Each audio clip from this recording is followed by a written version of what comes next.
Ya estás grabando. Empiezo desde el principio. Muy buenas noches, tengan todos ustedes bienvenidos. Buenas noches tanto a las personas que se encuentran en la sala como a las que nos ven vía remota. Esta noche, la Gran Fraternidad Universal, Línea Solar, Red para la Fraternidad Humana, tiene el gusto de presentar a ustedes al licenciado Omar Mendoza Rodríguez, que nos va a comunicar, nos va a tratar un tema que se llama simbolismo navideño y arte marcial. Antes de iniciar, voy a permitirme hacer un pequeño resumen de la currícula del licenciado. El licenciado Omar Mendoza, pues él es miembro activo de la Gran Fraternidad Universal, ostenta el primer grado y dentro de las líneas del arte marcial, pues él es el senpai del dojo Bodhidharma, perteneciente a la Asociación de Karate Do Shotokan del Norte. Y además, nuestro querido hermano Omar es miembro del honorable Honorable Colegio de Artes Marciales. Y sin más preámbulo, cedo la palabra a nuestro querido hermano Omar para que nos apoye con el tema. Gracias. Gracias. Licenciado. Gracias. Bueno, pues muy buenas noches.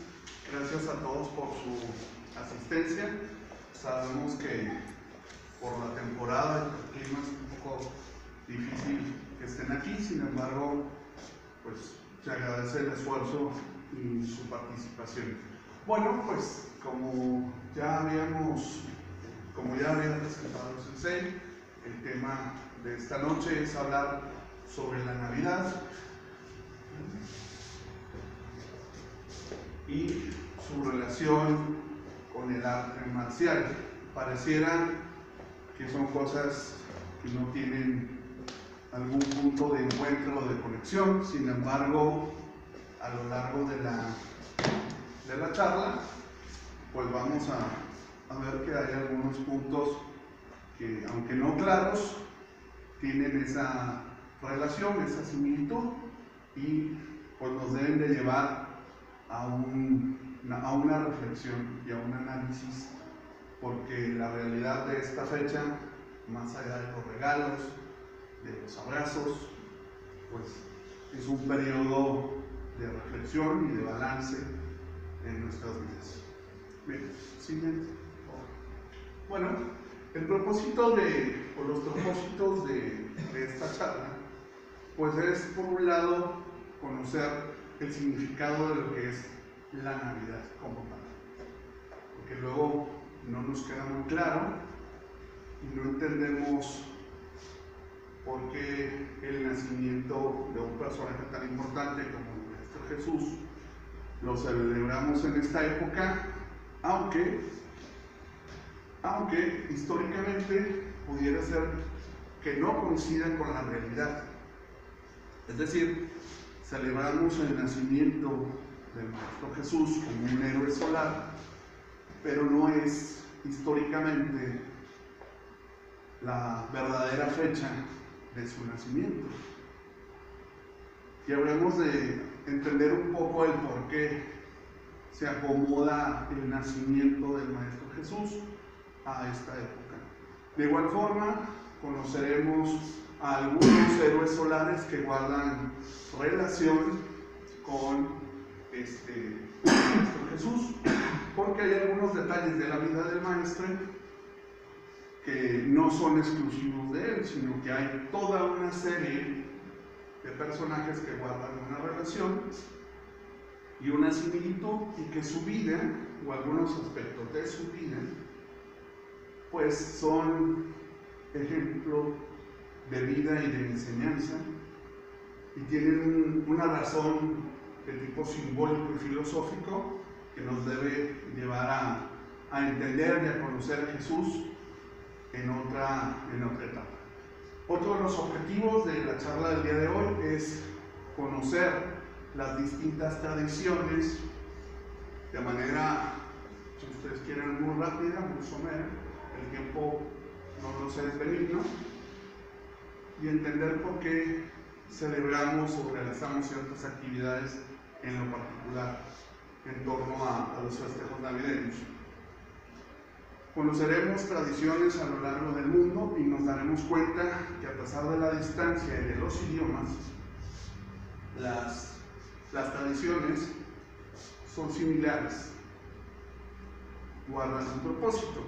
Y por último, conoceremos la relación entre el camino del sol, el camino de los héroes solares, y cuál es la relación que guarda con el camino del guerrero. Anterior, por favor. Bien, pues la palabra Navidad, tal como la conocemos hoy en día, viene del latín nativitas, que significa literalmente nacimiento. A pesar de que la mayoría de las vertientes o líneas dentro del catolicismo ubican a la Navidad o al Buon Natale en Italia o al Weihnachten en Alemania como el 25 de diciembre, encontramos que hay líneas como la ortodoxa que ubica el nacimiento de Jesús hacia el mes de enero, cerca o dentro de la fecha del festejo de lo que nosotros conocemos como la Epifanía o el festejo de Día de Reyes. Pero a final de cuentas, sin importar la fecha o el nombre, seguimos celebrando el nacimiento, o como veremos más adelante, el renacimiento del Maestro Jesús. Bien, a pesar de que todos desde niños tenemos claro que la fecha del nacimiento del Maestro Jesús es de la noche del 24 hacia el 25 en punto a la medianoche, la realidad es que encontramos algunos datos históricos que nos pudieran indicar que es otra la fecha y no es. Bien, todos tenemos como fuente histórica que el Maestro Jesús nace 6 meses después de que lo hace Juan Bautista. Si tomamos nosotros como fecha de celebración de Juan Bautista el 22 de junio, cuando es el solsticio de verano, como fecha posible de nacimiento, entenderíamos que 6 meses después efectivamente son hasta diciembre, cerca del 24. Estaríamos hablando de la fecha oficial o astronómica el 22 de diciembre, cuando se supone que acontece el segundo solsticio del año, que es el solsticio de invierno. Sin embargo,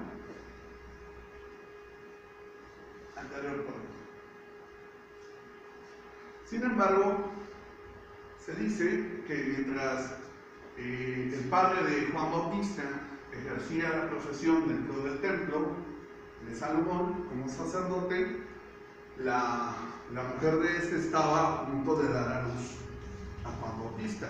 El padre de Juan Bautista, de nombre Abdías, era miembro de una de las 12 tribus de Israel.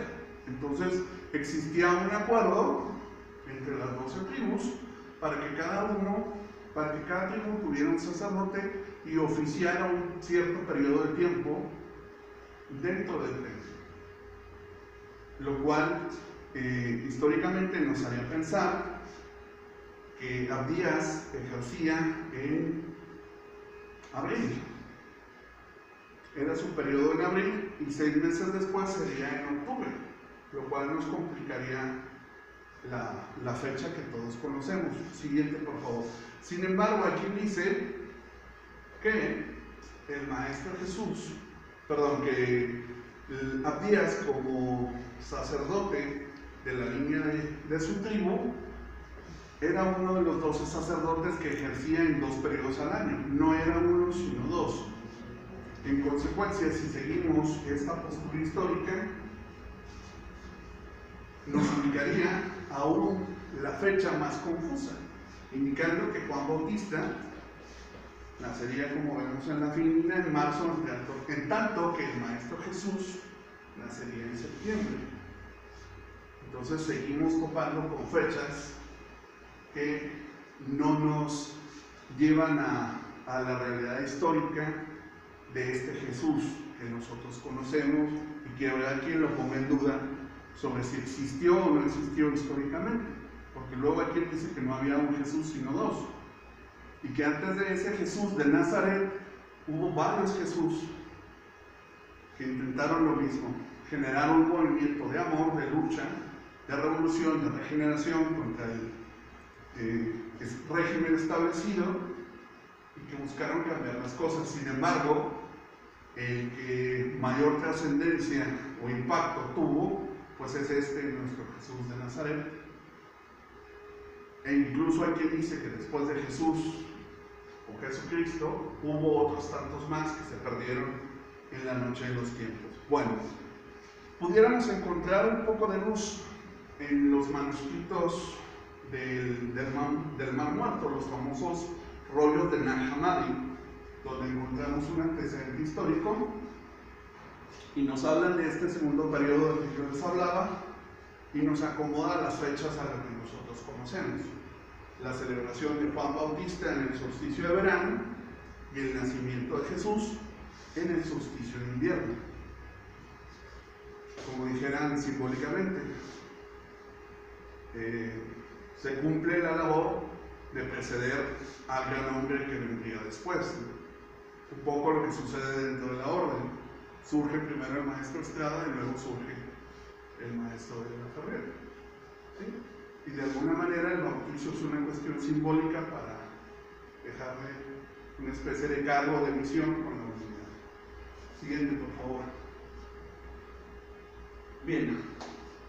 Sin embargo, hemos encontrado otros documentos históricos que nos confirman o que pretenden postular que Jesucristo nacería en torno a lo que conocemos nosotros como la Semana Santa. Y sería lo más lógico si tomamos en cuenta el lugar del nacimiento del Maestro Jesús, que algunos dicen que fue, ¿dónde? En dónde nació el Maestro Jesús. Y no me refiero al nombre del lugar, sino el tipo de construcción o de edificio en el que nació. Pues no era una granja. Pues es que había algo parecido. No, el pesebre es otra cosa. Era un pesebre. Ah, sí, bueno, en un establo, un pesebre. Bien. Sin embargo, si nosotros tomáramos como físicamente el hecho de que el Maestro Jesús nació en un pesebre, no pudo haber nacido ni en septiembre, ni en octubre, ni en diciembre, porque en Medio Oriente esos meses son de mucho frío. Los pastores, por lo general, cuando acarrean a sus ovejas, duermen a la intemperie en los recorridos de pastoreo, pero estos meses se guardan precisamente por lo inclemente del clima. Entonces, no es lógico que encontráramos o que justificáramos el nacimiento real o físico de Jesucristo en las fechas de septiembre, octubre o diciembre. Bueno, hay quien sostiene que históricamente, otro más por favor, listo. Hay quien sostiene que históricamente el nacimiento de Jesucristo fue en un periodo de calor, incluso pasando la primavera, porque aunque entre la primavera seguimos teniendo un poco de frío, y que simplemente se acomodó para justificar la imposición del culto del catolicismo frente a las tradiciones paganas, como serían las famosas Saturnalias del panteón romano, de las cuales hablaremos un poquito más adelante como tradición de dónde viene, porque es este nombre y qué significa. Y esto se hace, o se pretendió hacer, para popularizar la historia del Maestro Jesús, para que las tradiciones que defendían otro tipo de cultos o tradiciones aceptaran al Maestro Jesús como uno más. Y esto facilitara la conversión del paganismo hacia el catolicismo, o pasar de una tradición politeísta hacia la tradición monoteísta que plantea el catolicismo. Y bueno, pues es oficialmente el Papa Liberio quien establece la fecha del 25 de diciembre como el nacimiento del Maestro Jesús. Es decir, que esto fue el motivo de pleitos, de discusiones, se vio en los concilios, ahí estaremos, de concilios y demás, y finalmente se oficializa a través de una determinación papal. O sea, el tema o el debate no era sencillo. Si ahorita fue un conflicto, imagínense ustedes un concilio de sacerdotes o de cardenales discutiendo cada uno con fuentes históricas, las que tenían a la mano ya a la época, la fecha del principal exponente del catolicismo. Entonces, el Papa Liberio dijo, bueno, no nos metemos en problemas. 25 de diciembre se acabó. Pero la idea era esa, popularizar a este héroe, a este ícono del catolicismo, para que lo aceptaran como uno más dentro de las distintas tradiciones. Ahora bien, si nosotros estudiamos o nos quedamos con el concepto simbólico de que Jesús nació en un pesebre, tendremos que recurrir a la astrología y a la astronomía. ¿Sí, perdón? Pensé, es que levantó la mano. No, perdón. Tendremos que recurrir a la astrología y a la astronomía para encontrar una aproximación a lo que es la verdadera fecha de nacimiento del Maestro Jesús. Esta es la constelación de Cáncer. Y dentro de Cáncer encontramos esta pequeña agrupación de estrellas que se llama Pesebre, o su nombre en latín, Pesebre. Entonces, el nacimiento de Jesús en un pesebre es algo simbólico. No es que haya nacido en un pesebre, sino que nació bajo el signo que marca el pesebre. Cáncer. Estamos hablando del mes de junio, donde suena más lógico que una persona pueda pasar la noche en la intemperie sin mayores problemas o complicaciones de salud. Y entonces no nace ni en abril, ni en septiembre, ni en octubre, ni nada de eso, ni en diciembre. Esto nos viene más o menos a justificar la fecha exacta del nacimiento de Jesús.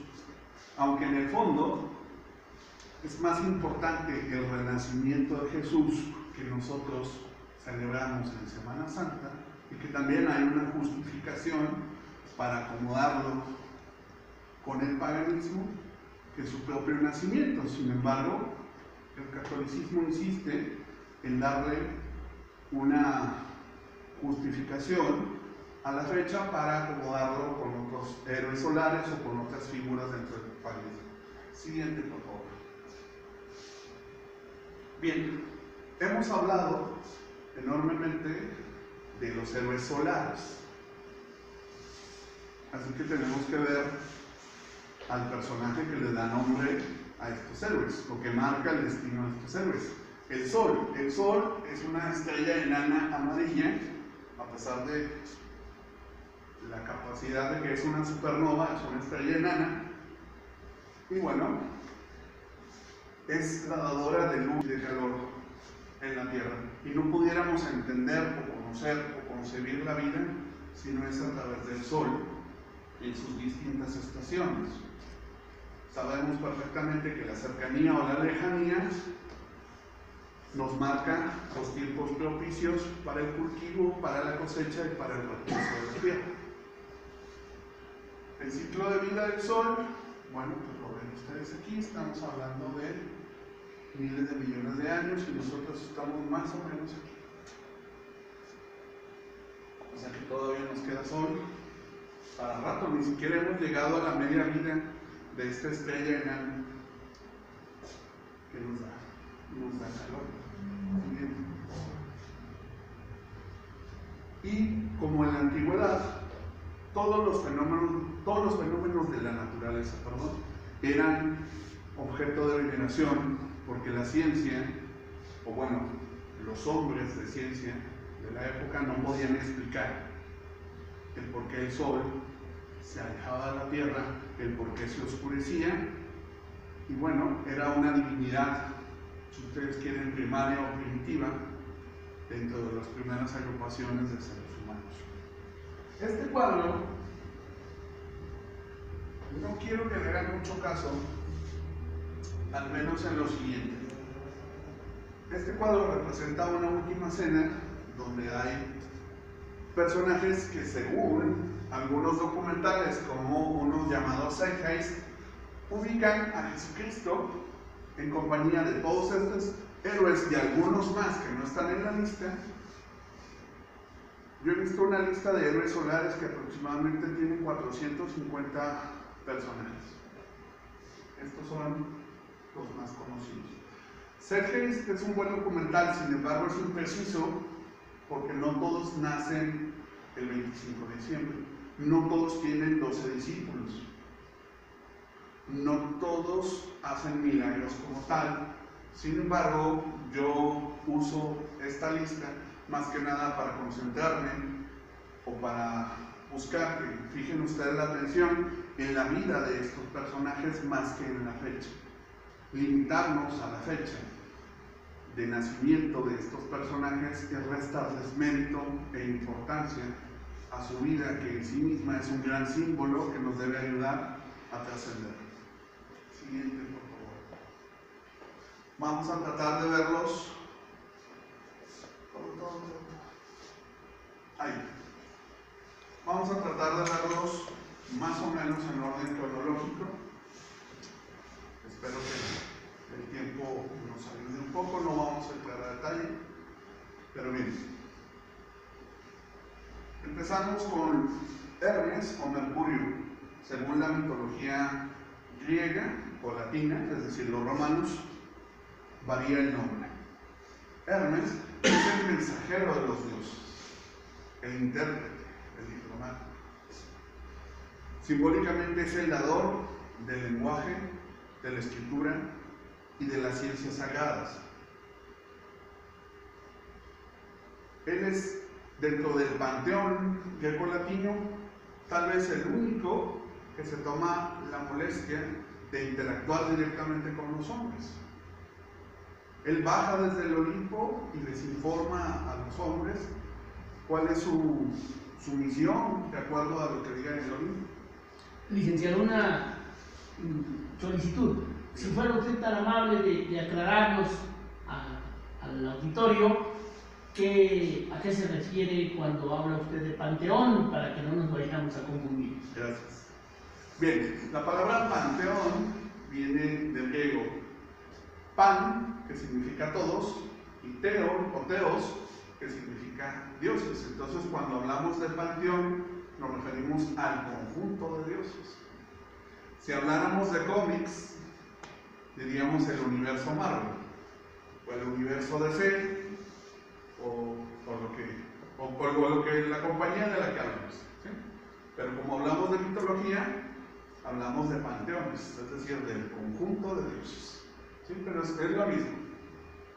El universo, pues, de dioses dentro de lo greco-latino es el panteón. Hermes, en la mitología griega, Mercurio, en la latina, pues es este personaje al que les acabo de hablar. El mensajero de los dioses. Él es el único que baja a los hombres a llevar el mensaje que viene de arriba, del Olimpo. Allí encontramos tal vez el primer parecido con el Maestro Jesús, ¿no? Él baja desde la divinidad al plano material a llevar un mensaje. Pues bien, entre otras cosas, Mercurio es el encargado de llevar a los muertos a ser juzgados ante Zeus, para pasar por algo que se llama la psicostasia, que no solamente es propia del panteón grecolatino. En el panteón egipcio también encontramos la psicostasia o la psicostasis. ¿Qué es esto?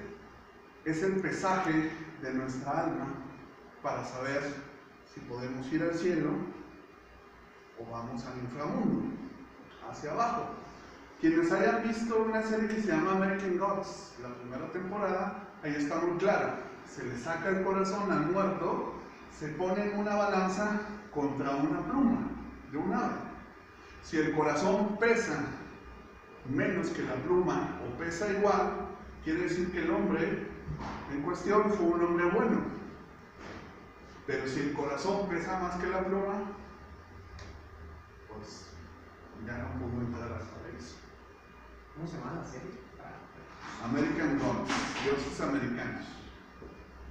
Está muy suave porque tiene una mezcolanza de dioses ahí. Sale Odín y sale Thor y bueno, es una cosa de locos. Si les gusta un poquito la mitología, cuando la vean van a estar así. Porque les va a quedar muy clarito, pero hay 2 o 3 personajes que mueren y pasan por esto. Y se ve impresionante cuando le saca el corazón y se le pone la boca. Antes de entrar al mundo de los muertos, se hace eso. Bien, pues bueno, Mercurio es el que los presentaba ante su padre, ante Zeus o ante Júpiter. En la mitología egipcia, el que los lleva, bueno, pues es Anubis ante Osiris, y el que aboga por ellos es Horus, hijo de Osiris. Jesús, el Cristo, es el que va a hablar por nosotros el día del juicio final, ¿no? Se dice. Entonces vemos cómo la historia sigue siendo la misma, se repite, pero cambia de tradición. Bien, Hermes, a pesar de subir y bajar constantemente a llevar el designio de los dioses, sufre una especie de destierro, porque Mercurio era un poco travieso. Como él interpretaba el mensaje de los dioses, de repente también lo interpretaba a su conveniencia. En alguna ocasión le ordenan que rescate a una ninfa que tenía Argos secuestrada. Hay 2 vertientes de la historia. Una dice que lo duerme con una flauta, le pone música y rescata a la muchacha. Pero en lugar no solo de rescatarla, aprovecha que está dormido Argos y lo mata. Otro dice que llega directamente y ¡pum!, lo mata. Siendo Mercurio el dios del lenguaje, de la comunicación, entre otras cosas, para mí creo que lo más propio es que primero lo mareó, le platicó, le presumió, le hizo con lujo de detalles una exposición con música y demás, y lo aprovecha y lo mata. Se lleva a la ninfa ante Zeus y le dice: papá, aquí está. Le dice: pero yo no te dije que mataras a Argos, yo te dije que rescataras a la ninfa. No, pues, ups. Entonces, lo corre del panteón, le dice: te me vas de aquí al Olimpo y te vas a ir fuera incluso de los dominios del Olimpo a vivir tu vida como mortal. Mercurio, un tanto resentido, dice: bueno, pues, y se va a Egipto. Y en Egipto asume una identidad, digamos, secreta, y asume la personalidad de Tot. En la mitología egipcia, los dioses son antropomórficos, es decir, tienen forma de hombres, pero no son hombres. ¿Por qué? Porque todos, o la mayoría, tienen cabeza de animal.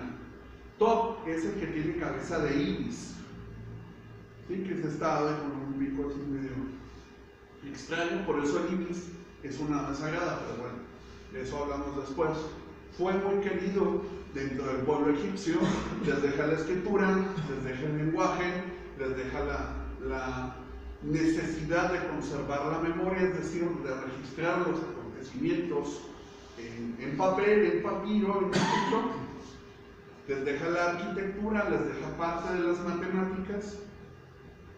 Y bueno, Egipto florece. Y por eso también hay una relación muy grande entre Grecia y Egipto, porque el culto, la tradición oral de Grecia se traslapa a Egipto. Y conforme avancemos en el estudio de la mitología nos damos cuenta que es más lo que se parecen que lo que no. Pero bueno, al final del tiempo, los hermanos de Hermes le dicen a su padre: papá, ya estuvo, ya se aventó una temporadita, ya es hora de que lo devuelvas, ¿no? Ya aceptamos, extrañamos a nuestro hermano, trátelo, y se lo lleva. O sea, es decir, baja a la tierra, pasa un tiempo y asciende de nuevo. ¿Quién hizo lo mismo? Jesucristo. Y seguimos contando la misma historia. Ojo, la pretensión de contar la historia en distintas tradiciones no es para decir quién le copió a quién. No vamos a entrar en eso porque no quiero yo herir susceptibilidades. Pero la idea es para que veamos que cómo las cosas se conectan a pesar de que hablamos de lugares diferentes, de tradiciones diferentes, de condiciones históricas diferentes, y es lo mismo sin internet. Dijéramos, bueno, es que había internet, se copiaban todos. Pues no había internet. Bien. Nuestro siguiente personaje, Dionisio, Baco, el dios del vino y de los placeres mundanos. Una de sus fiestas es la bacanal. ¿Sí? Por eso, cuando uno era muchacho no me sentían, decían, bueno, es hora de la bacanal. Después de los exámenes, agarraba uno el homenaje a Dios Baco, ¿no? Pero bueno, el dios Baco es el dios del vino, de la vendimia, que significa la cosecha de la uva en la planta de la vid. O sea, no vender, sino cosechar. Porque luego le damos un significado a la palabra que no es. Y bueno, al ser el dios de los placeres mundanos, pues va implícito todo lo que conlleva, ¿no? La locura, el desorden, el caos, y todo esto. Y bueno, lo intentan matar de niño, circunstancia que no solo le pasa a él, le pasa a Hércules, quien también es otro héroe solar, y a algunos otros héroes también los intentan matar de bebés y sin embargo logran sobrevivir. Bien.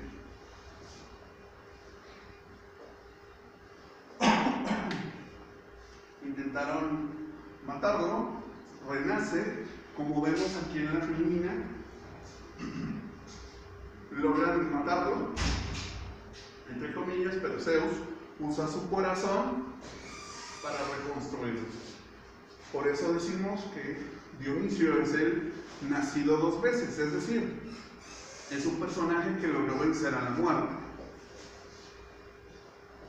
Como Jesucristo vence a la muerte, como el propio Hércules vence a la muerte, como algunos otros. Siguiente, por favor.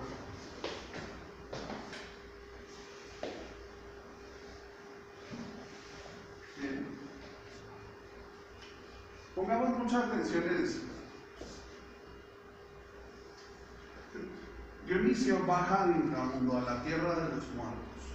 No baja una vez, baja varias veces. Hércules también baja un par de veces. Bueno, algunos dicen que más de 4, pero bueno, no vamos a entrar en eso. Baja y regresa al mundo de los vivos. Es decir, enfrentan de alguna manera la muerte y regresan otra vez.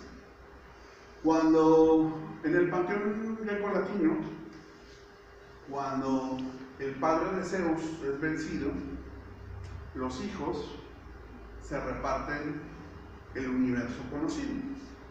Zeus se queda con la tierra y con el cielo. Poseidón se queda con los mares. Y Hades se queda con el inframundo. Pareciera que fue el que le fue peor, pero luego parece que no.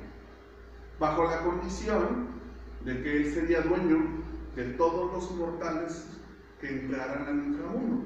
Por eso Baco no se queda ahí. Por eso Hércules tampoco se queda ahí, porque no son mortales. Baco es un dios y Hércules pues es un semidios. De hecho es el propio Zeus la primera vez que Hércules baja al inframundo que tiene que ir a reclamarlo. Y le dice, él es mi hijo. Dice, no, él es un mortal. Dice, no señor, es mi hijo. Lo tuve con una mortal, en consecuencia es un semidios y en consecuencia va para arriba. Sin embargo, esta cuestión de bajar al inframundo tiene un sentido simbólico que también tiene que ver con una cuestión astronómica que acontece ahora en el solsticio de invierno. Siguiente, por favor. Bueno, durante las fiestas de Baco se hacía el milagro de sacar el vino de la nada. Se encerraban 2 vasijas de vino durante 48 horas en una habitación.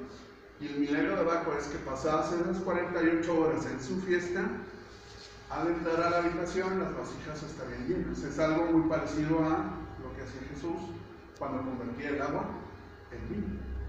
Prácticamente hablamos de convertir el vino o a sacar el vino de la nada.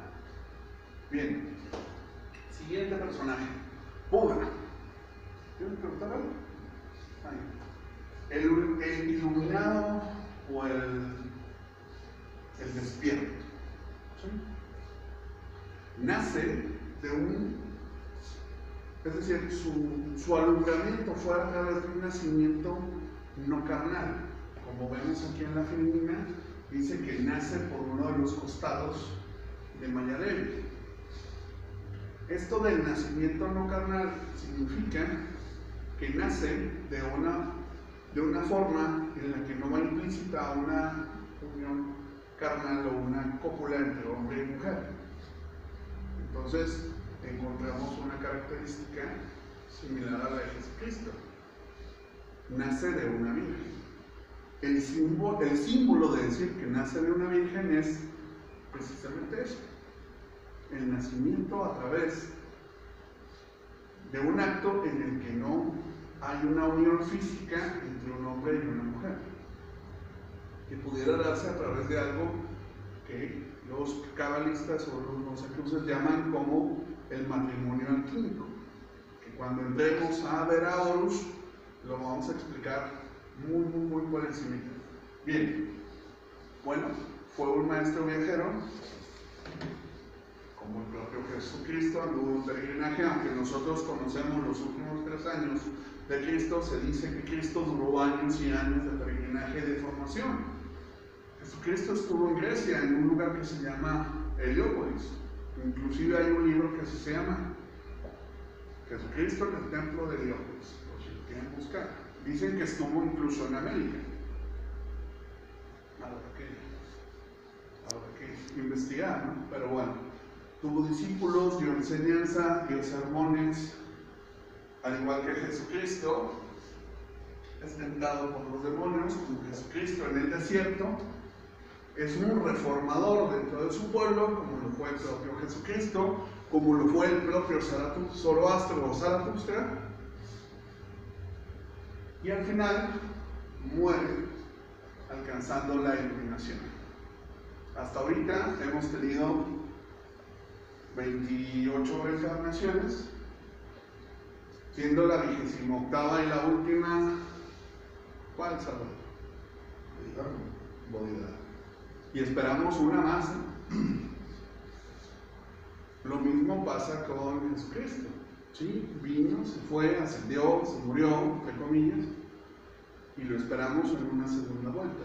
Bueno, pues el maestro Buda se dio el lujo de regresar 28 veces y todavía lo esperamos una más. Siguiente, por favor. Zoroastro. Nace sonriendo,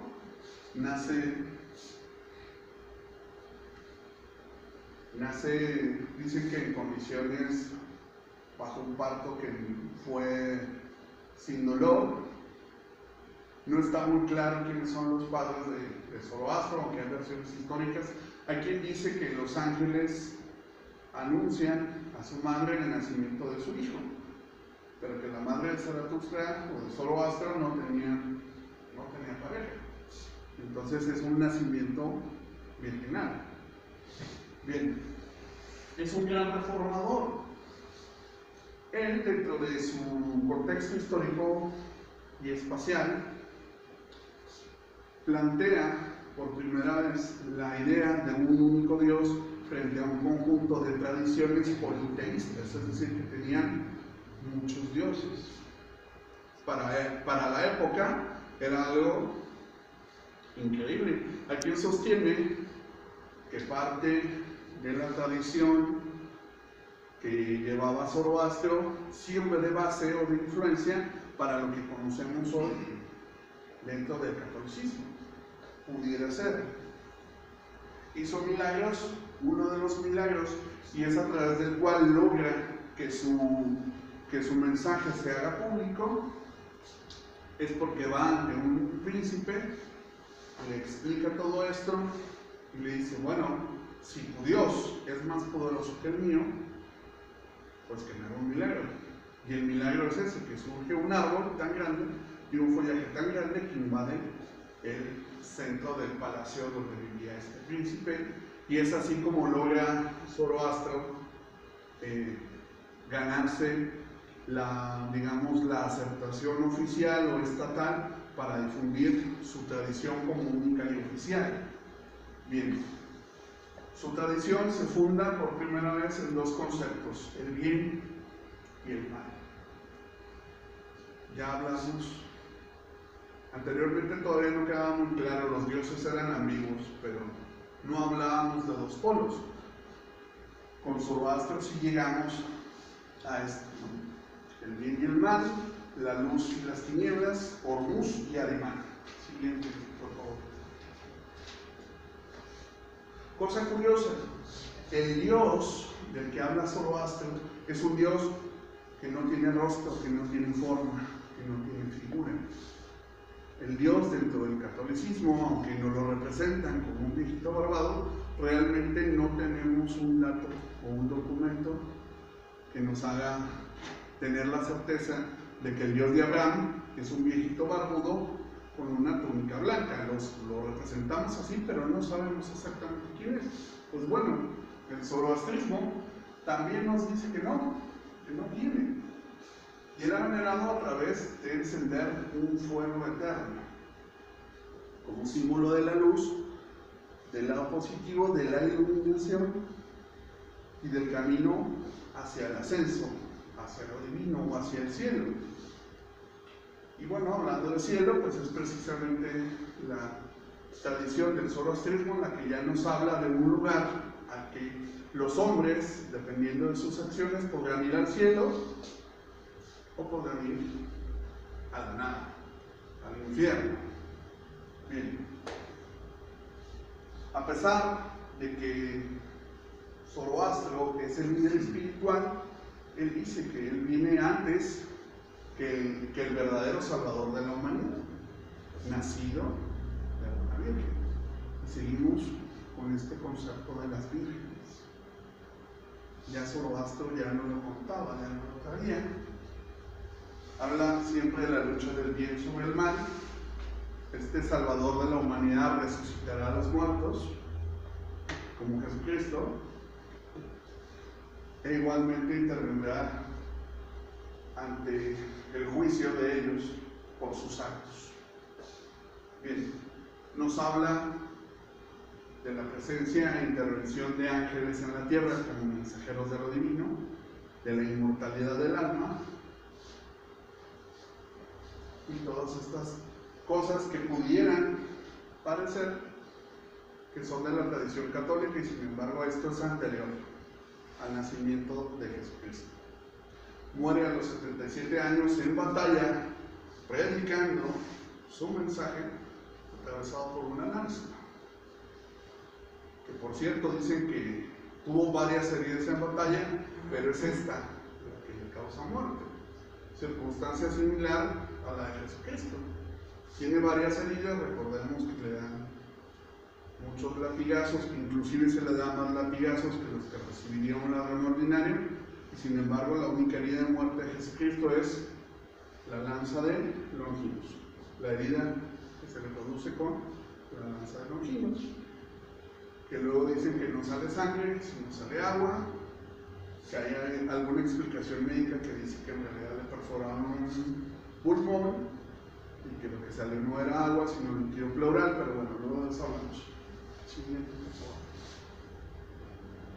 La simbología del zoroastrismo, aunque no tiene un dios como tal, lo podemos resumir en este símbolo que se llama el farabar. Anterior, por favor. Y aquí lo desentrañamos. ¿Sí? Primero, el hombre santo que busca la conexión con Dios. La ética cristiana de los primeros siglos habla de lo mismo, de que los hombres deben dirigir todos sus actos hacia el Ser Supremo, hacia Dios. En la filosofía en Grecia se habla del universo y se habla del primer motor, que es la causa de todo, que dicen que los actos del hombre deben ir hacia el primer motor. Seguimos hablando de lo mismo, pero las tradiciones y los lenguajes son diferentes. Bien, la alianza que representa precisamente la conexión entre lo divino, lo superior, y el hombre. La mano derecha, el camino del bien. La izquierda sería el camino del mal, aunque lleva la alianza, entendiendo esto como las manos, ¿no? La diestra y la siniestra, que luego hablamos de eso. Bien, el círculo en el centro, que representa el Mazda, el universo, el todo, el alma que sale del todo hacia el hombre. Las alas representan nuestras acciones, palabras y pensamientos que deben dirigirse hacia la elevación o hacia los altos ideales. Todas las tradiciones que tengan por símbolo alas o águilas nos habla de eso, de los altos ideales, de lo superior, de la búsqueda de lo superior. Las plumas de abajo representan lo contrario, los pensamientos, acciones y palabras que nos llevan hacia abajo, la lucha eterna entre el bien y entre el mal como fuerzas opuestas. Los bucles, que son estas cosas, pues es esa lucha de la que hablábamos, ¿no? En equilibrio siempre las fuerzas negativas contra las positivas. Esa es, digamos, la gran síntesis de lo que el zoroastrismo plantea para que el hombre que siga su tradición tenga que observar a través del estudio del Farabar. Siguiente, por favor. Krishna, el atractivo o el más atractivo, que dicen que no es propiamente su nombre, sino uno de los atributos de Dios. Cosa curiosa, dentro del Islam, el nombre de Alá tampoco es el nombre de Dios, sino que es uno de los atributos de Dios, porque Alá significa el sumamente atractivo. Bien, es el octavo hijo de Devaki, nace como una reencarnación de Dios Vishnu, el equilibrador de mundos, un pastor como Jesucristo, aunque él era de vacas, Jesucristo era pastor de hombres. Hizo milagros de bebés, y si ustedes ven, guarda o tiene nombres o adjetivos calificativos muy similares a los de Jesucristo. Quita la maldad a sus devotos. A Jesucristo le decían el Agnus Dei, ¿no? El Cordero de Dios que quita los pecados del mundo. Bien, Krishna muere supuestamente confundido. Algunos dicen que por su yerno, otros dicen que por su cuñado. Cuidado con los yernos y por los cuñados, que lo confunde en una cacería y lo mata con una flecha y muere crucificado como lo vemos aquí abajo. Cosa curiosa. Seguimos. Y se espera su regreso. Y se espera su regreso. Bien. Horus. La verdad mi favorito por muchas cosas. Horus es el halcón, el sol con alas dentro de la mitología egipcia. El padre de Horus es Osiris. Osiris representa el sol en movimiento de oriente a occidente. Dicen que él viajaba en una carroza desde su casa de oriente hasta occidente. Un día, al llegar a su casa en occidente, es matado a traición por la espalda por Set, su hermano, la oscuridad, la noche. Lo mata. Y entonces se nos acabó el sol. Isis, la naturaleza, esposa de Horus, dice, y luego, yo no puedo fecundar si no tengo sol, si no hay niños. Set mata a su hermano Osiris y lo corta en pedacitos. Algunos dicen 13, otros dicen 14 y lo reparte por todo Egipto. Isis no solamente era la diosa de la naturaleza, sino que era una sacerdotisa y una maga. Y decide buscar los pedazos para tratar de resucitar a su esposo. Consigue todos los pedazos a excepción de uno, el miembro viril, porque ese Set lo tira al río Nilo y se lo come un pez. Y entonces está Osiris incompleto. Isis lo sustituye por un carrizo de esos que están en el río y fecundan a través de una unión no carnal, de un matrimonio alquímico, a Horus, el vengador de su padre, el vengador como el camión aquel. Y él es el sol joven de la mañana que restablece el orden en el mundo. Y bueno, él lleva a los muertos ante su padre. Bueno, no los lleva, sino que él es el abogado defensor de los hombres en el juicio final. Después de la apostasía, todavía tienen una oportunidad de ser salvados por Horus. Igual que Jesucristo, ¿sí? Y él va a interceder por nosotros, bueno, pues Horus intercede igualmente por sus muertos. Siguiente.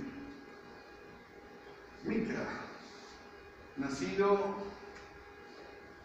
debajo de una piedra, o bueno, sobre una piedra, nace con una espada en la mano y ya nace hablando, y nace con una espada en la mano porque él se corta el cordón umbilical, dice la tradición. Y sobre todo lo conocemos con estos rayitos de sol, como los que tiene la Estatua de la Libertad. Pero también vamos a encontrar representaciones de Apolo, el dios sol, dentro de la mitología grecolatina, con estos rayitos solares. Bueno, pues como una enorme presencia, se le conoce como el sol invictus, es decir, el sol invencible, el sol que a pesar de todas las trampas, nunca muere porque es inmortal. Esta palabrita de sol invictus también le corresponde a Helio, el dios sol, o Apolo. Ellos son los dioses invencibles y los dioses solares.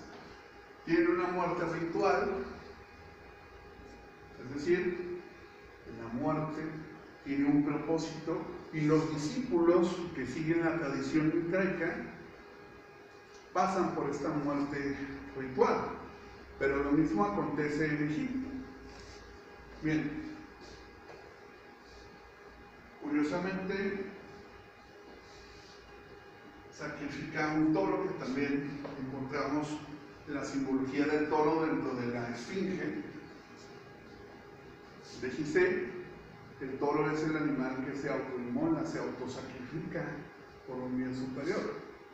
La esfinge tiene 4 partes: cuerpo de toro o de buey, garras de león, alas de águila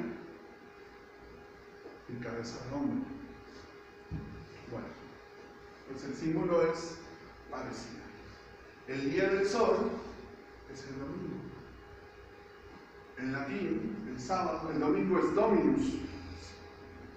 En italiano es Domenica, y ese es el día del Señor. seguimos contando la misma historia con personajes diferentes. Siguiente, por favor. Aquí encontramos anterior a Apolo o a él, y ella está Mitra en torno al zodiaco. Y ya más o menos vamos entendiendo de qué se trata esto. Son culturas y tradiciones diferentes, e inclusive vamos a encontrar un Jesucristo con estos rayitos solares, como un héroe solar. Estos hombres, estos personajes no son otra cosa que el símbolo de la marcha del sol a lo largo de un año. Cuando nosotros hablamos de Hércules, o estudiamos parte de su vida, encontramos algo que se llama 12 trabajos de Hércules.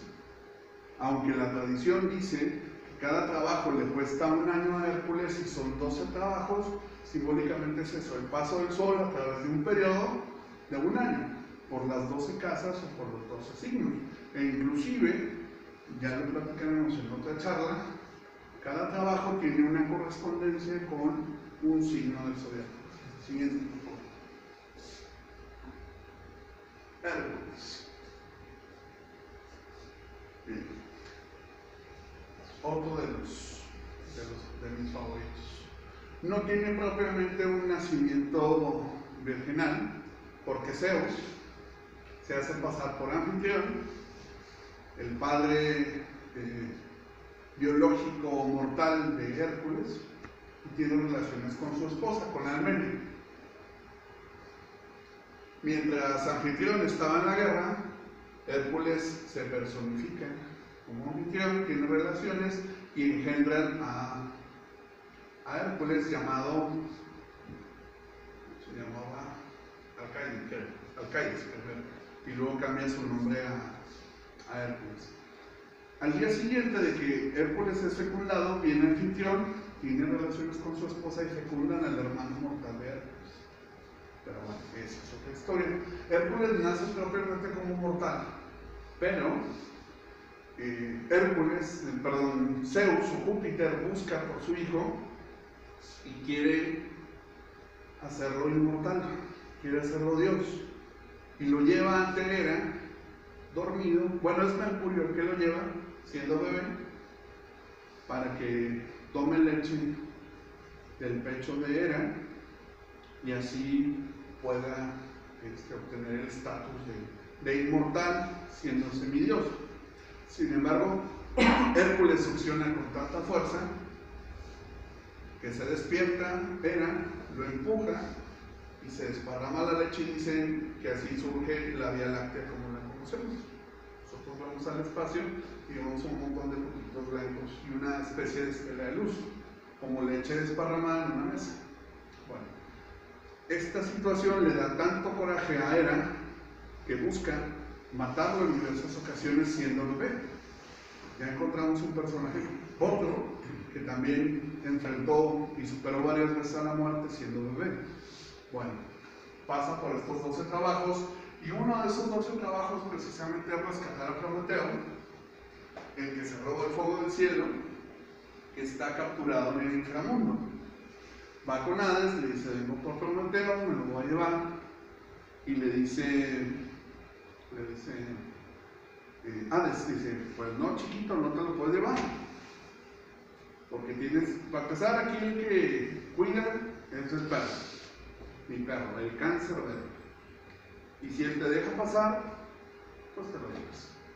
Hércules mata a Cancerbero. Cancerbero es un perro que tiene 3 cabezas, pongamos atención. Simbólicamente representa los 3 meses de invierno por los que pasamos. Este descenso al inframundo, como otros personajes, es cuando el sol baja hasta el punto más bajo visible en el horizonte. El sol desciende, como los héroes descienden al inframundo.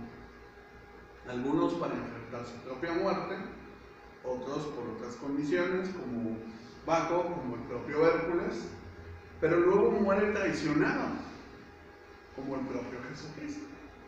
Hércules era un poco bajito, era mujeriego, pero también tenía algunos amantes hombres. Y su esposa lo envenena una túnica. Cuando se la pone, muere envenenado. Y como les conté hace rato, Zeus va por él y le dice: no, chiquito, este no es mortal, me lo llevo. Y bueno, pero Hércules tiene varias aventuras donde baja, igualmente, aparte de esos 12 trabajos, baja en varias ocasiones al inframundo. Y bueno, pues él ya tiene pase directo porque mata a Cancerbero y porque además es un semidios. Siguiente. Hércules, sí, dale, como comentario. Hércules, a pesar de que estos 12 trabajos se los imponera para humillarlo, todos, o bueno, la gran mayoría, los atraviesa con bastante éxito. Se gana un lugar en el Olimpo y Hércules lo rechaza porque él considera que su labor o su misión es en la tierra, siendo el guardián y el campeón de los hombres. Y ahí vamos contando la nuestra historia. Ahora sí, Helios o Apolo, el sol invictus. Y otra vez vemos los rayitos famosos de los que hemos visto y hemos hablado en otras ocasiones. El culto a Apolo precisamente exigía o imponía a sus discípulos el comer el cuerpo del dios Apolo en discos solares, que no son otra cosa que las famosas hostias que se dan en misa, que por ahí dicen: ¿sí? Beber de mi sangre y comer de mi cuerpo. Entonces la Iglesia Católica se lo pirateó desde por acá. Apolo, como Dios, hace que los hombres hagan un acto de contrición o de reflexión sobre sus fallas y sus pecados, para que puedan purificarse. Se supone que Jesucristo, bueno, muere por nosotros, no nos ayuda tanto, pero igual se salva. Apolo lo hace tanto como Jesucristo, pero igual hace algo porque nos purifiquemos, llamado el panopte, el que lo ve todo, como Horus, como Odín.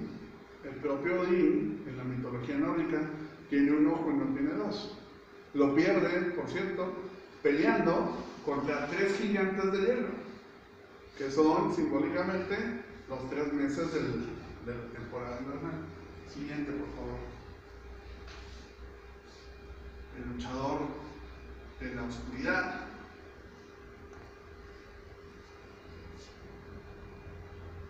Y por eso es el sol invencible, porque a pesar de que en múltiples ocasiones la oscuridad intentó atraparlo y detenerlo, siempre logró salir. Y su fiesta celebra eso, el sol invencible, que aunque muere, renace. Como renace el propio Jesucristo, como renace el propio Osiris a través de su hijo. Y luego platicaremos de lo que pasa en la coronación de los faraones. Por eso decían que los faraones eran inmortales. No es que fueran inmortales, es que el día que moría el faraón, coronaban al siguiente, al sucesor. Y por eso era el sol de medianoche, que es un simbolismo. Es el sol que nunca se pone en el imperio de Egipto. Bien, seguimos por favor. Y ahora, nuestro personaje principal. Jesucristo, Jesús alias el Cristo. Cristo en griego significa el ungido, el señalado, el escogido. Antiguamente en las coronaciones de los reyes, antes de ponerles la corona, se les ungía aceite y luego la corona. Esa tradición, por cierto, el que la rompe es Napoleón. Si vemos por ahí anda una pintura muy famosa de la coronación de Napoleón. Napoleón le quita la corona al Papa y se le impone él. Simbólicamente, en el plano de la política, representa la ruptura entre el poder atemporal y el poder temporal, es decir, entre el poder espiritual de la Iglesia y el poder temporal del gobierno. Pero se le escoge como gobernante muy listo, dice: primero que me ungen y ahora se preste la corona. Y me la pongo yo. Proclamado emperador, autoproclamado emperador. Su nacimiento fue marcado por una estrella, fue visitado por 3 reyes que en realidad no eran reyes y eran magos, eran hombres sabios, eran hombres de sabiduría. Que a ver si nos organizamos para poder hablar de los Reyes Magos en enero, esperemos. Si no, luego vemos. Bien, tuvo 12 discípulos, como ustedes saben, fue un gran reformador, fue crucificado, enterrado en una caverna. Encontramos otra vez simbólicamente el viaje hacia el descenso. De hecho, hay un evangelio apócrifo que se llama así, el Descensus, y que parte de la narración de este evangelio es el diablo en el infierno buscando al Hijo de Dios, porque le llegó el chisme de que había llegado al infierno el Hijo de Dios y que en consecuencia no podía estar aquí, y lo saca. Pero no, batalla para encontrarlo, ¿no? Y son esos 3 días que estuvo perdido en el inframundo, pero bueno, se eleva al cielo, lo esperamos de vuelta, intercede por los muertos, intercede por nosotros siempre, se supone, el Cordero de Dios, el Salvador, el Hijo único de Dios. Y seguimos contando la minuta. Siguiente, por favor. Bueno, ahora vámonos a lo astronómico. ¿Qué sucede astronómicamente durante esta época del año? El Sol, después de que estuvo en su punto más alto en el solsticio de invierno, esto lo hablamos desde la óptica del hemisferio norte, ¿sí? En el hemisferio sur acontece otra cosa completamente diferente. El Sol en el solsticio de verano ha alcanzado su punto más alto en el horizonte y comienza una caída, atravesando el equinoccio de otoño hasta el solsticio de invierno, de 22 de junio a 22 de diciembre, que está lo más bajito en el horizonte. Decían los antiguos que creían que la Tierra es plana. El Sol ha bajado y se nos va a caer. Por eso se hacían las ceremonias del amarre al Sol, para ayudarle al Sol a levantarlo, para que no se perdiera en el horizonte. El amarre al Sol con nuestros hermanos incas. La renovación del fuego nuevo, el Sol que parece que se está apagando, le prendemos una mecha para que agarre otra vez fuerza. El Sol viejo. Siguiente, por favor. Bien, a la par de que el Sol está muriendo, la anterior, por favor. Aparte de que el Sol se está muriendo, entre comillas, surge en el firmamento la constelación Crux, llamada la Cruz del Sur. El Sol parece que no se mueve y queda clavado en el horizonte durante 3 días. ¿Sí? Es decir, que el Sol ha quedado fijo ante la cruz. Crucifixión viene de crucifixum, fijo o quieto o detenido en la cruz. Aunque la crucifixión como tal, hay quien dice que científicamente es imposible así como la conocemos. Siguiente, por favor. Después de que el Sol queda fijo durante estos 3 días, a partir del 25 el Sol comienza a moverse un grado al norte y empieza su elevación. Es decir, el Sol ha muerto en la cruz y 3 días después ha comenzado su camino hacia el descenso. Simbólicamente hablamos de lo mismo. Bueno, Jesucristo, hay quien dice que en realidad no muere en esta cruz, muere en esta, que se llama cruz ignífuga. Es una cruz donde no se está suspendido completamente y se utiliza este pequeño escalón para apoyar el cuerpo de Jesucristo. Es decir, Jesucristo estaba como en cuclillas y no estaba colgado de las manos. Aunque por ahí dicen que hay un análisis forense muy interesante que dicen que el cuerpo sí puede soportar el peso a pesar de ser perforado en la palma de la mano, pero no vamos a entrar en esos detalles. Entonces, En la cruciniza está amarrado. Y lo que le da muerte al final no es la crucifixión, sino lo que hemos dicho, la famosa lanza de Longinos. Bien, aunque pareciera que hablamos de Jesucristo crucificado en las distintas representaciones, no lo es. Este es Dionisio, este es Krishna, no, este es Krishna, esta es otra representación de Krishna, este es Odín y este es Dionisio. Todos son personajes crucificados. La Iglesia Católica, por alguna razón, se quiso colgar la exclusividad del concepto de la crucifixión. Siguiente, por favor.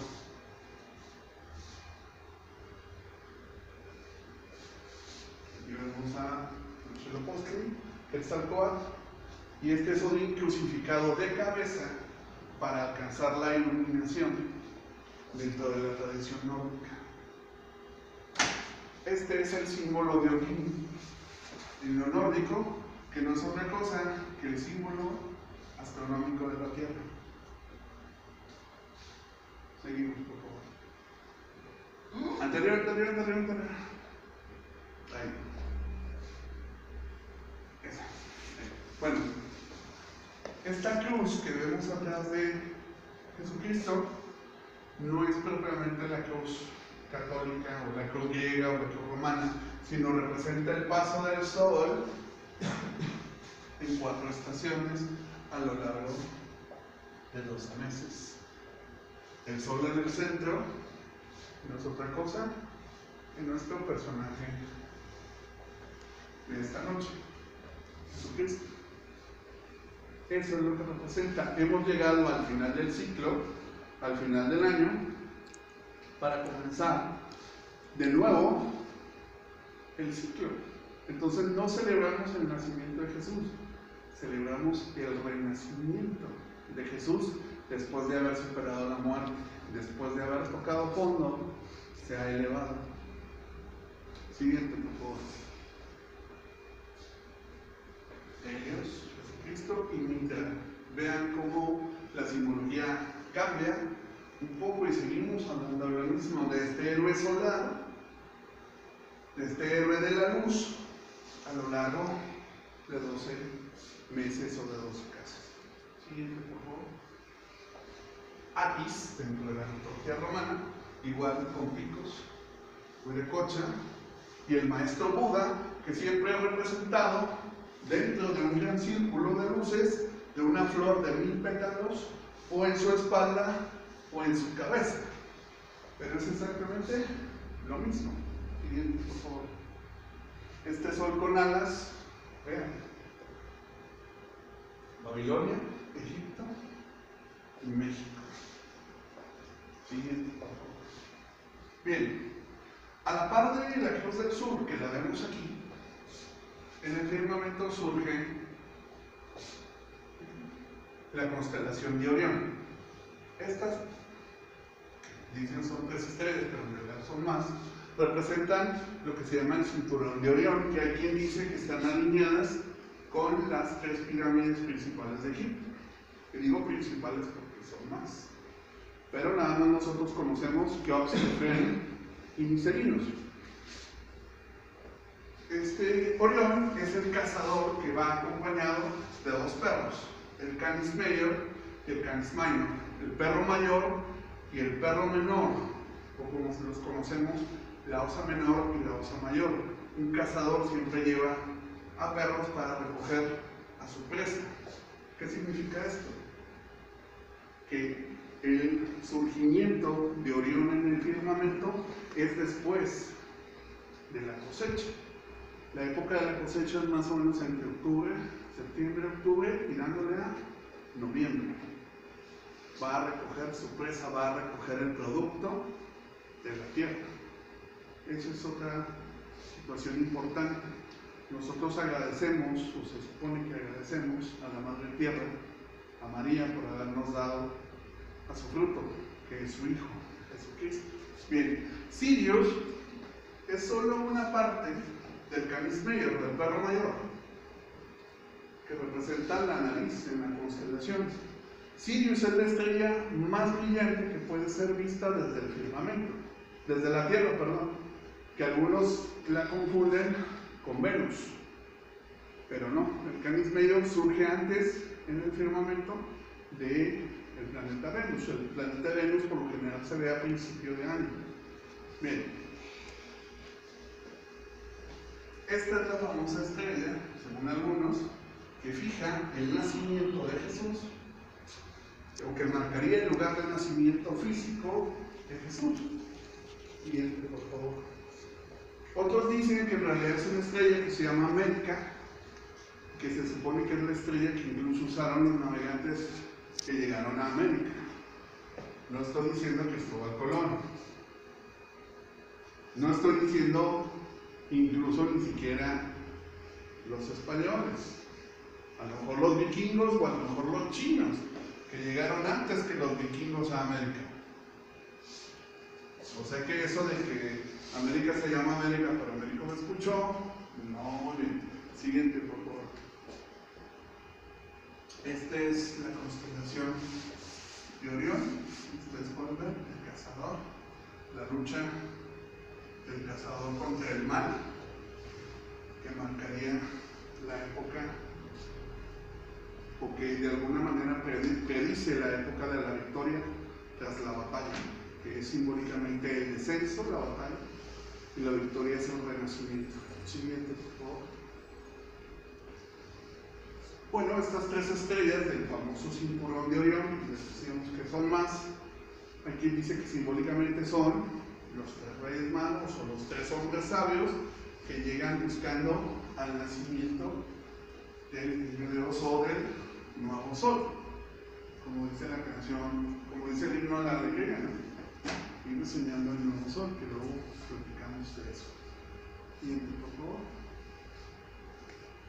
Pero antes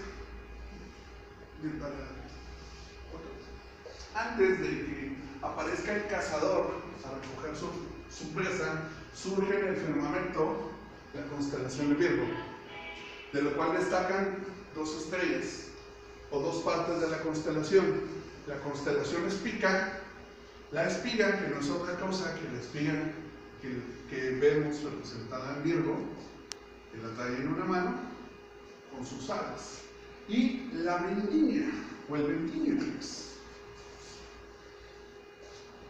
Esto surge en septiembre, es decir, tras la época de cultivo viene la cosecha y luego viene el reposo de los 3 meses para que la tierra se renueve en el siguiente ciclo.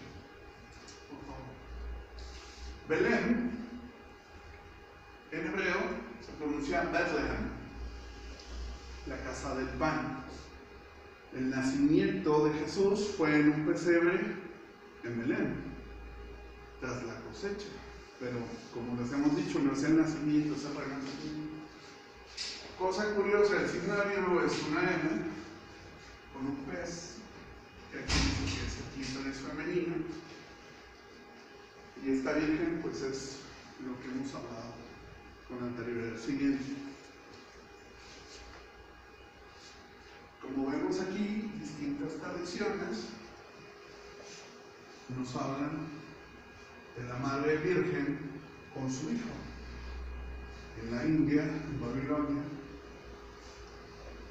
en Egipto, con Isis amamantando a Horus. Adelante. Y si vamos más atrás, seguimos encontrando la misma simbología. Adelante, adelante. Siguiente, por favor. Tradiciones navideñas. Vamos a pasarlas muy rapidito porque ya el tiempo nos tiene encima. Porque ya llegó la señorita Tania. Ahorita empieza a preguntar. No es cierto. Bien. El árbol de Navidad, como lo conocemos, viene de la tradición nórdica.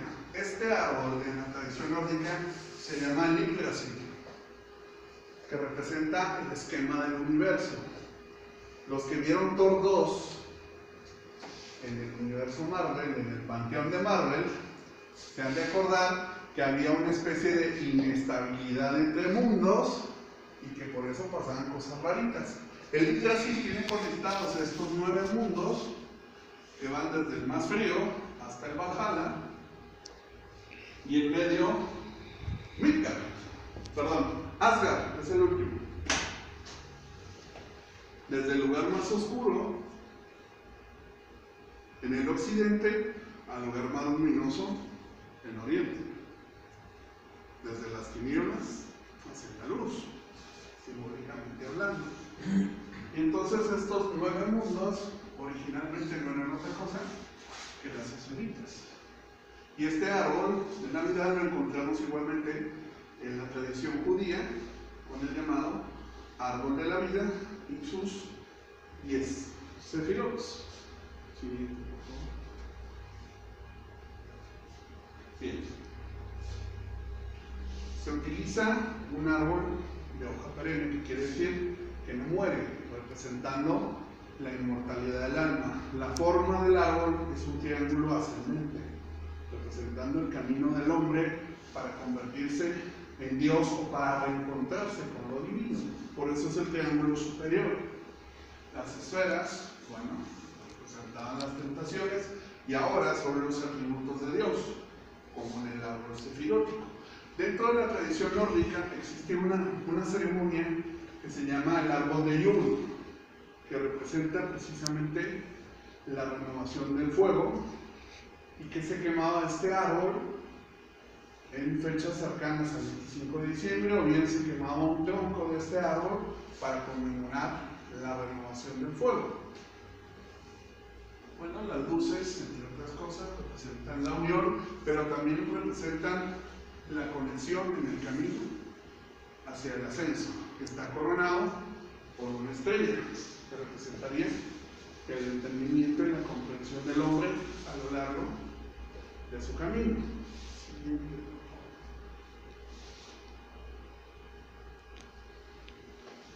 El Yule, del que les hablaba,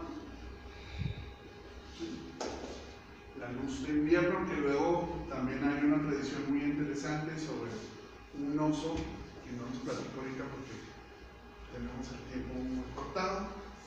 Siguiente, por favor.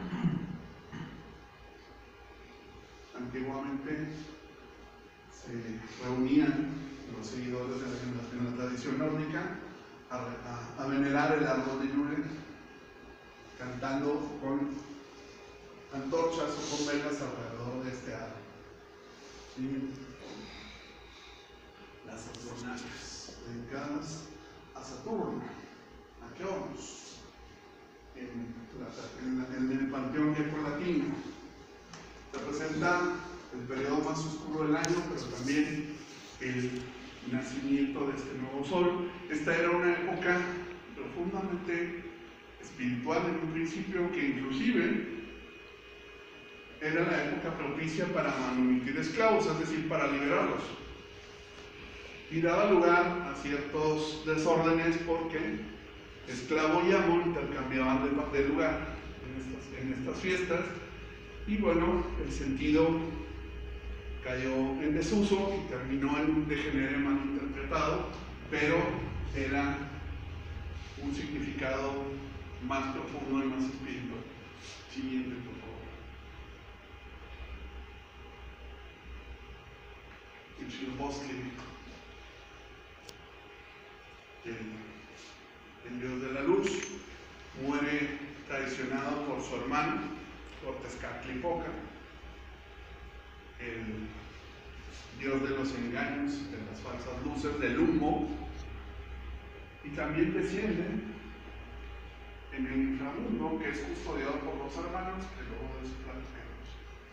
Y encontramos dentro de la tradición esta serpiente emplumada, que la vemos dentro de la pirámide del Sol, si mal no recuerdo, en su camino hacia el ascenso. Aquí dice que también se puede ver en el descenso, dependiendo de la época del año. Siguiente, por favor. Ya habíamos platicado un poquito de esto dentro de la tradición inca. Hay dos soles, el sol joven y el sol viejo. Pero para ayudarle al sol viejo a que se renueve, se hacían estos amarres, se hacían estas consagraciones de fuego nuevo para ayudarle al sol en su camino de regreso y evitar que cayera en el siguiente, por favor. Siguiente, vamos a meter por la misa de gallo. Ahí rápidamente la piñata. La piñata como tal, aquí dice que es de origen italiano, otros dicen que es de origen árabe. No vamos a entrar en detalles. Pero simbólicamente las piñatas originales eran de 7 picos hacia abajo y representan precisamente la lucha del hombre a través de su voluntad y de su fe para vencer a las tentaciones, a los 7 pecados capitales, que es cada uno de estos 7 picos, y al final obtener la recompensa y la iluminación. Siguiente, por favor. Bien, la vida del samurái, y con esto termino a lo mejor de manera un poco abrupta, pero la idea es que reflexionemos todos. La vida del samurái siempre era una vida de propósito, no era una vida dedicada al ocio. El samurái, desde el formarse o prepararse para ser samurái, iba implícita a servir, a prestar un servicio. Recordemos que los samuráis, a pesar de que eran miembros de la casta Bushi, que literalmente significa guerrero, los samuráis eran sirvientes y los primeros samuráis no eran hombres de guerra, eran recolectores de impuestos de su señor, de su shogun, o de su daimyo, o del emperador. Pero también había samuráis que eran administradores de la casa de su señor, encargados de cobrar, de administrar, de pagar las compras y lo que se tuviera que hacer, y entonces su preparación les permitía cumplir con el propósito de su vida. Y por eso el samurái no tenía miedo a la muerte, porque sabía que la muerte era parte de la vida que ellos habían decidido vivir y aceptaron vivir. Dice el Hagakure: el día no se divide en 2 partes, el día es uno con su luz y con su noche. Por eso el samurái acepta los tiempos de paz y los tiempos de guerra, y en ninguno de los dos ni se alegra, ni se queja, ni se lamenta, porque está preparado para vivir a plenitud la batalla y la paz. Y en consecuencia él estaba preparado con su vida, con propósito para enfrentar a la muerte. Tal vez sin entender que su alma era inmortal, o tal vez sin entenderlo de todo, pero él asumía su vida con valor, y su muerte la asumía con el doble de valor y con honor, como muchos personajes que hemos visto cumplieron el propósito de su vida. Y con esto termino y les invito a que reflexionen y se lleven esto y lo que hemos platicado el día de hoy, y busquemos cada uno de nosotros cumplir con nuestro propósito, cada uno de nosotros dentro de nuestra trinchera. Y por mi parte no me queda más que agradecerles, desearles felices fiestas, ¿sí? Y pues me pongo a la orden para lo que ustedes quieran. Muchísimas gracias y muy buenas noches. ¿Es cuánto? Gracias.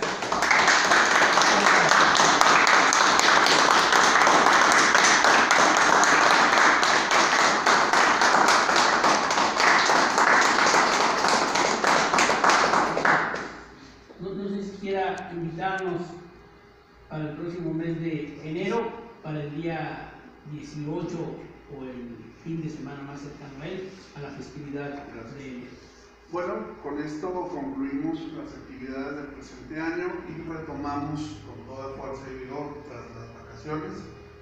Nuestro primer evento público será el 18 de enero o fecha próxima a este, conmemorando el nacimiento del fundador de la Gran Fraternidad Universal, el Dr. Soyer Reno de la Ferrier. Celebraremos nuestra tradicional mesa redonda, La Paz del Hombre, la Paz del Mundo. Contaremos con 7 panelistas. Ya en su oportunidad pues les haremos llegar el póster, o lo verán por ahí en redes sociales. Y de igual forma los invitamos a que colaboren con la canasta que tradicionalmente se entrega a un niño o niña nacido el 18 de enero en el minuto 0 o en el minuto más próximo o más cercano al comienzo del día. Y pues por mi parte, a nombre de la Red Cultural y Salud para la Fraternidad Humana, el Honorable Colegio de Artes Marciales, la Asociación de Karate Do Shotokan del Norte y nuestro dojo, el dojo de Dharma, pues no me queda más que darles las gracias y desearles felices fiestas. Gracias. Gracias, Ahumado.